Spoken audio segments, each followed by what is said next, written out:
You always hear about teachers playing favorites, but when you're on the wrong end of it, it doesn't feel like favoritism. It feels like war. 12th grade, my final year of high school, the year I was supposed to focus on exams, college applications, and just surviving those last grueling months before freedom. But instead, I spent it dodging landmines in one specific class, chemistry. Our teacher was Mrs. Alyssa, older woman, sharp voice, always wore these thick reading glasses that she let dangle on her chest like a medal of authority. She had this no-nonsense attitude with everyone, except for one person, her daughter. Yep, her own daughter was in our class. She called her Miss Alyssa like the rest of us. But let's not pretend it was a level playing field. She got away with everything. If I so much as breathed too loud, I was on her radar. But her daughter, she could ask if she could make mustard gas and walk away with a smile and a warning. And yes, that actually happened. We were doing a lesson on chemical reactions. Mrs. Alyssa asked the class, "What happens when sodium comes into contact with water?" Simple enough. I raised my hand. That's it. Just raised my hand. She narrowed her eyes and said, "Suspicious behavior. You're probably planning something." She sent me straight to detention for raising my hand, not even exaggerating. A minute later, her daughter, grinning like this was just a game, blurts out, "Can I make mustard gas with oxygen and nitrogen?" Now, if you know anything about chemistry, you'd know that's not even how mustard gas is made. But what did Mrs. Alyssa do? A wag of the finger and a soft warning. "That's not appropriate, sweetie." Sweetie, I wish I could say it ended there. But this wasn't just about being unfair. It became personal. Around the middle of the term, I had to miss class for something serious, a medical treatment. I'd been battling psoriasis for years, and I was finally being prescribed Dupixent, a biologic medication. I was getting my starter dose, and with any new medication, there's always a risk of allergic reactions. So, the plan, approved by my doctors, my parents, and the school principal, was to monitor me closely. I stayed home for a couple of days to make sure I was safe. When I got back, I made up my work, stayed on top of notes, and tried to slide back into the routine. Then I got my chemistry test back. Big red F. At first, I thought maybe I really did screw it up, but I flipped through it. My answers were solid. Correct logic, proper formatting, everything. That's when I saw it. Scribbled in the corner in angry red ink.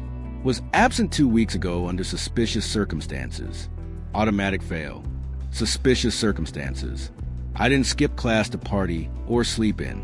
I was literally making sure I didn't go into anaphylactic shock. My parents immediately called the school. They were furious. The principal said she approved my absence, but when she spoke to Mrs. Alyssa, all we got back was, "He seemed suspicious. The rules are the rules." It didn't stop there. One day in class, while handing back papers, Mrs. Alyssa turned the entire room and said, loud enough for everyone to hear, "Suspicious students like him," and she looked straight at me, "are automatically failing chemistry no matter how smart they are." You ever feel a room turn on you? Like suddenly everyone's watching, but no one knows what to do? That was that moment. I sat there, staring at my desk, not because I didn't want to cry or yell, but because I was so done. My stomach was twisted in knots. My hands were cold. I'd never felt so humiliated. The next day, we went higher, my parents, and I made a formal complaint to the superintendent.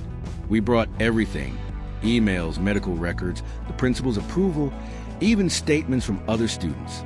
To their credit, the superintendent listened. An investigation was opened, and for a while, things were tense. You could feel it in the classroom. Mrs. Alyssa stopped looking at me altogether, but her daughter, she doubled down. One day, just 2 weeks before the finals, her daughter waltzes into class with a smug smile, sits down behind me and whispers, not quietly, mind you, I got the answer key. At first, I thought she was bluffing, but then I watched her pull out a folded sheet of paper from her pencil case and wave it at her friend. She bragged about it, loud enough for people to hear. No one said anything. We were scared, tired. We just wanted to graduate. But she didn't even try to hide it. She actually bragged to her mother during class, like it was a joke. Don't worry, Mommy. I'm gonna ace the finals. Got the answers right here. I thought, there's no way she'll let this slide. No way a teacher would be so careless, so blind, so stupid. But no, nothing. Finals came and went. Her daughter turned in her test and laughed as she left the room. And I thought, this is it. We're all screwed. But the universe finally pulled the lever, because someone did report it. Maybe a student, maybe one of the other teachers. I don't know who, but someone blew the whistle. And that's when everything changed. A few days after finals, word got around that her daughter had been called in, then Mrs. Alyssa, then both of them again. More meetings, more silence. Then boom, results came out. Her daughter got a 27 out of 100. Turns out the answers she had were from last year's exam. She got caught cold. They confronted her, asked her where she got the sheet. She tried to claim she found it in the hallway, but too many people had heard her brag. Too many pieces didn't add up. And worst of all, her mom didn't report it. And when the investigators dug deeper, they found out she hadn't just failed to report it. She'd known about it the whole time. They expelled the daughter, effective immediately. As for Mrs. Alyssa, fired, on the spot, license revoked, banned from teaching. Just like that. Justice. Swift, brutal, satisfying, but also sad, because a few weeks later, someone told me they saw her, Mrs. Alyssa, living in her car, parked behind an old shopping plaza, in the same neighborhood where she once used to run the school hallways like a queen. I don't know what happened to her after that. I didn't celebrate. I didn't cheer. Because even after everything she did, after all the cruelty, the humiliation, the power trips and favoritism, I didn't feel good watching someone fall that hard. But I did feel closure. She tried to fail me. She tried to break me down and make me feel small. She almost convinced me I was the problem. But I wasn't. She was. And I made it. I passed chemistry. I got into college. I found doctors who actually listened. I learned to advocate for myself.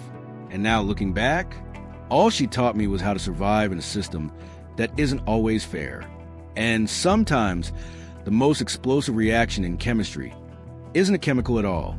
It's the moment when truth meets justice.